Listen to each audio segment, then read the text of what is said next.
Assalamualaikum warahmatullahi wabarakatuh. Pada video kali ini kita akan coba bagaimana cara membuat tugas di aplikasi Google Classroom. Baik, kita coba ya. Yang pertama, kita buka aplikasi Google Classroom. Oke, kemudian kita masuk ke kelas yang akan kita beri ujian atau kita kasih tugas. Diklik oke sampai di sini. Baik, kalau menggunakan handphone, jadi ini contoh ini diberikan untuk para guru atau para pengguna yang menggunakan handphone. Oke, ketika kita sudah masuk ke kelasnya, ini kita coba di kelas uji coba. Di bagian bawah ada tiga, ada stream, classwork, dan people. Nah, ketika memberikan tugas, itu kita harus ngeklik yang bagian classwork-nya. Oke, ketika sudah masuk ke classwork, akan seperti ini tampilannya. Kemudian di sini ada tanda panah. Kalau kita klik tanda panah, kalau di handphone, itu hanya ada 3 pilihan. Sedangkan kalau di laptop itu ada 4 pilihan. Ya, cuma mungkin kendalanya kalau menggunakan handphone ini, bahasa yang digunakan adalah bahasa Inggris, tidak ada bahasa Indonesianya. Baik, saya akan coba menjelaskan semudah mungkin. Di pembuatan tugas ini ada 3. Maaf ya kalau salah ngomong. Assignment, question, dan material. Kemudian ada topik. Ya, ada 4 hal yang akan kita buat. Saya akan coba jelaskan satu-satu. Apa itu assignment, apa itu question, dan apa itu material, serta apa itu topik. Langkah yang pertama yang harus kita lakukan, karena kelas yang kita gunakan adalah kelas bersama atau kelas yang terdiri dari berbagai mata pelajaran, saran yang saya berikan adalah yang harus kita lakukan terlebih dahulu adalah membuat topik. Nah, di sini ada yang bagian keempat, topik. Kita klik topik. Oke, jadi pembuatan topik ini juga ada 2 cara. Saya akan coba dulu yang manual dulu. Nah, di sini akan muncul add topic. Oke, topiknya kita tulis dengan mata pelajaran kita. Misalkan mata pelajaran saya adalah matematika wajib misalnya. Jadi saya tulis di sini topiknya adalah matematika wajib. Nah, seperti ini. Kemudian saya akan add. Nah, maka topiknya akan ada di sini adalah matematika wajib. Ini saya hapus dulu. Sebentar, mohon maaf. Kita coba kosongkan dulu. Ya. Tadi sampai di tahap pembuatan topik. Setelah kita punya topik dengan mata pelajaran kita, matematika wajib. Hal ini tujuannya agar semua tugas yang kita berikan itu akan terkumpul di topik yang sama. Jadi kita juga enak nyarinya, siswa juga enak melihatnya. Oh, ini tugas matematika, oh ini tugas fisika, oh ini tugas sosiologi, geografi, dan lain-lain. Oke, langkah selanjutnya adalah kita akan membuat tugas. Di sini ada, kalau kita menggunakan handphone itu hanya ada 3 pilihan, assignment, question, dan material. Baik, material ini digunakan untuk membuat materi atau memasukkan materi ke dalam topiknya. Oke, yang akan saya jelaskan hari ini adalah ada 2 di sini, assignment dan question. Kalau assignment ini tujuannya adalah untuk memberikan tugas anak. Misalkan saya mau ngasih tugas anak-anak suruh membuat tugas yang dikerjakan di buku. Nah, maka kita bisa menggunakan assignment ini. Misalkan laporannya itu tidak harus diketik langsung di aplikasi. Misalnya saya nulis dulu di buku catatan, misalnya siswanya nulis di buku catatan, kemudian itu laporan yang dimasukkan bisa berupa foto, atau bisa juga berupa misalnya anak-anak ngetik di Word dulu, sudah selesai filenya dimasukkan. Itu kalau kita menggunakan assignment. Nah, kita akan kalau menggunakan assignment ini, misalkan kita akan tuliskan di sini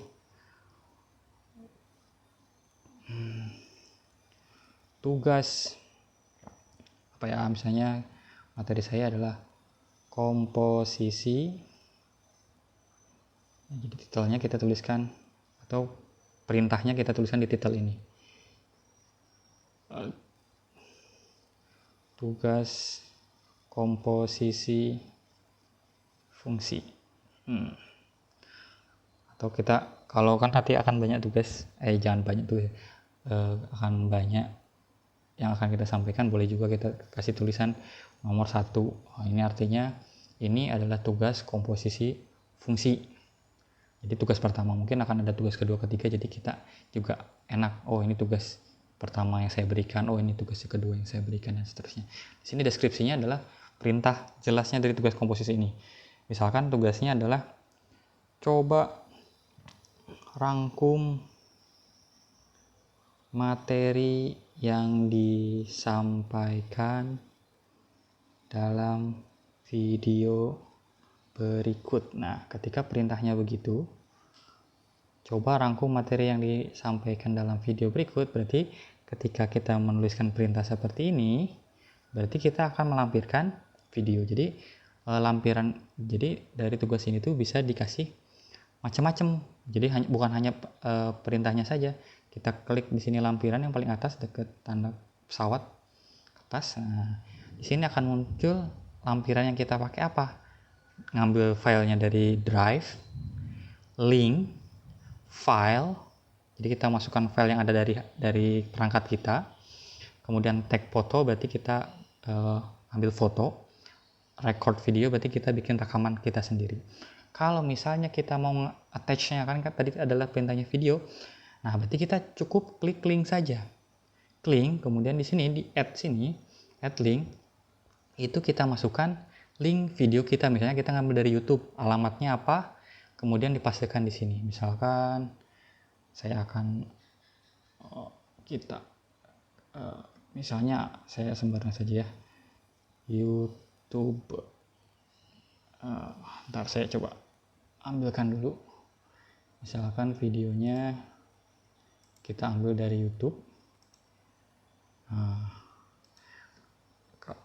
Dikopikan alamat YouTube-nya apa, misalkan youtube.com/watch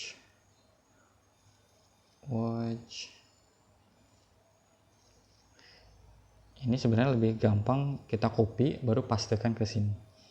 Oke, tadi saya tidak mempersiapkan videonya, oke, dan seterusnya. Ini ada alamat linknya, kemudian kita akan masukkan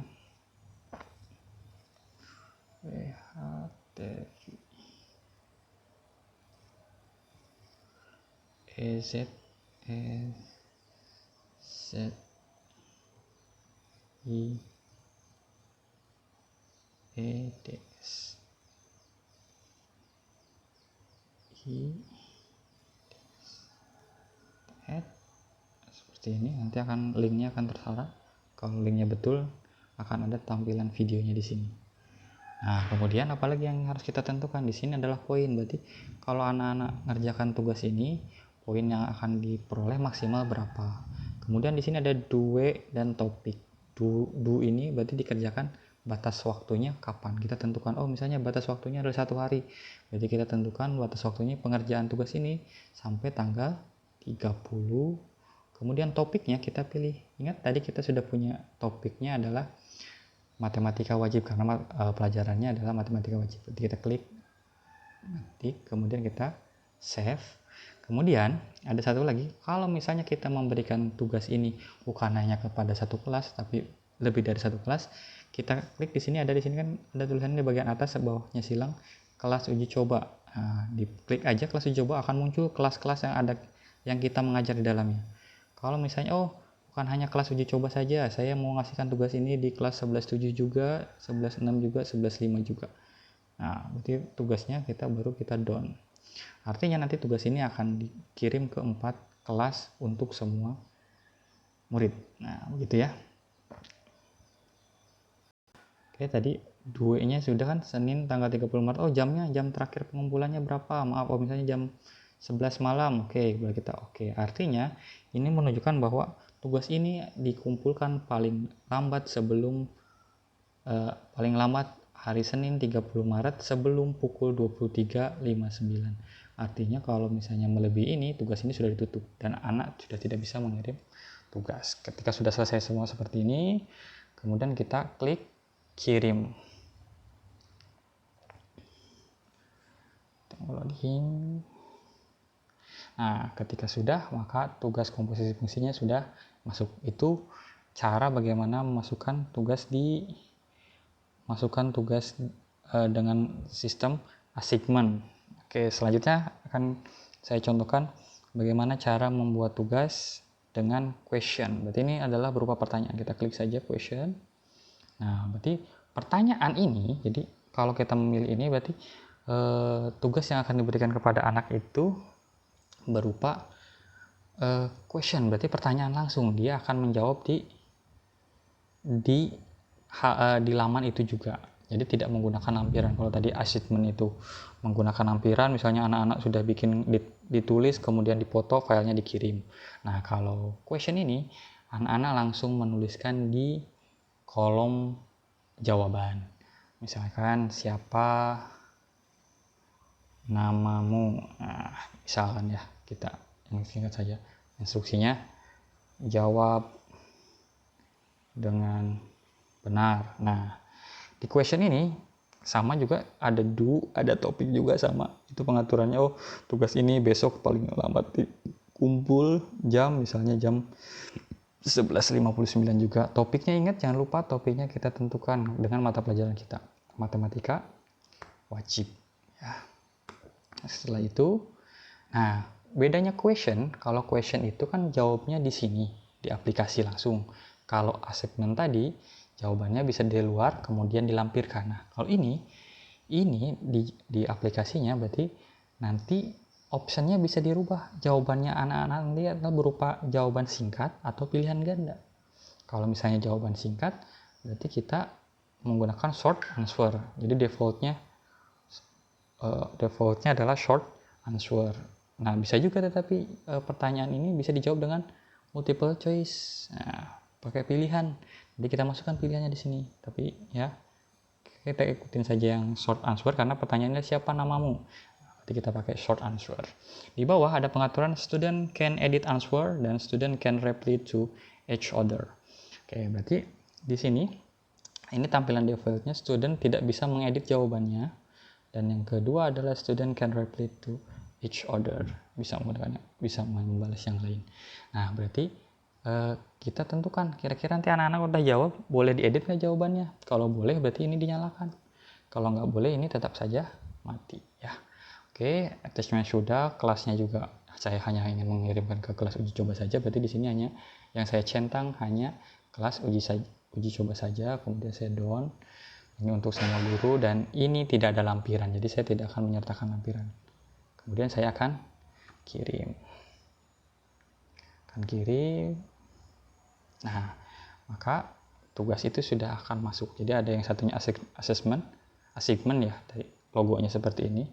Kemudian yang question itu logonya adalah seperti tanda tanya seperti itu. Nah, yang ketiga yang akan saya coba jelaskan semampu saya adalah material. Berarti kita akan memasukkan materi ajar kita. Jadi materinya itu kita klik saja materi. Nah, titel, judul materinya apa? Misalnya saya tadi komposisi fungsi. Nah, description-nya ini adalah penjelasan dari titelnya. Misalnya deskripsinya adalah materi sub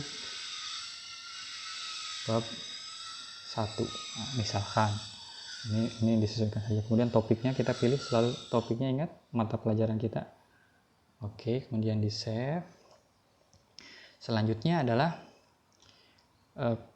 kan ini materi, berarti materi itu kita harus melampirkan. Nah, materi itu bisa berupa file PDF kita, bisa juga kita melampirkan PowerPoint yang kita buat, bisa juga kita melampirkan video, misalnya kita nyari di YouTube atau kita bikin sendiri video untuk pembelajaran di YouTube, maka kita akan pakai lampiran ini. Nah, kita ngambil filenya dari mana? Apakah link? Kalau misalnya kita materinya adalah di YouTube atau di website lain, berarti kita menggunakan link. Kalau kita mau masukkan file yang ada di handphone kita, berarti menggunakan file. Kalau mau foto kita atau mau ngambil foto, berarti pakai tag foto. Atau kalau mau merekam langsung menggunakan record video. Nah, kalau misalnya saya akan ngasih materinya misalnya menggunakan tag foto, jadi saya tag foto aja materi yang ada di buku. Agak kurang keren sih kalau seperti ini di buku gini, kemudian kita fotokan, cekrek. Oke, setelah difotokan centang, maka lampiran materi kita akan masuk. Agak lama ya, kita tunggu loadingnya dulu. Nah, maka filenya ada. Jadi nanti materinya tentang komposisi fungsi berupa foto, dan anak-anak bisa melihat foto ini. Kemudian kalau udah selesai, kemudian baru kita kirim. Oke, nah berarti sudah di dalam matematika wajib ini ada apa aja? Ada satu tugas komposisi fungsi, ada juga tadi question, dan ada juga materinya. Jadi anak-anak akan muncul di anak-anak ya. Kalau materi kan ya mungkin itu saja yang bisa saya sampaikan. Ada satu lagi sebenarnya, kalau kita membuka di laptop itu ada satu lagi. Nah, satu lagi itu biasanya nanti dia gabungan dengan Google Form. Jadi kalau dibuat itu nanti akan ada di tugas kuis. Kalau di laptop nanti lain kesempatan akan saya jelaskan. Mungkin sementara itu saja yang bisa saya sampaikan, mudah-mudahan bisa dipahami. Mohon maaf kalau memang banyak kata-kata atau banyak yang belum dipahami, nanti bisa ditanyakan langsung ke saya atau bisa di komen di bawah. Mungkin itu saja yang bisa saya sampaikan. Assalamualaikum warahmatullahi wabarakatuh.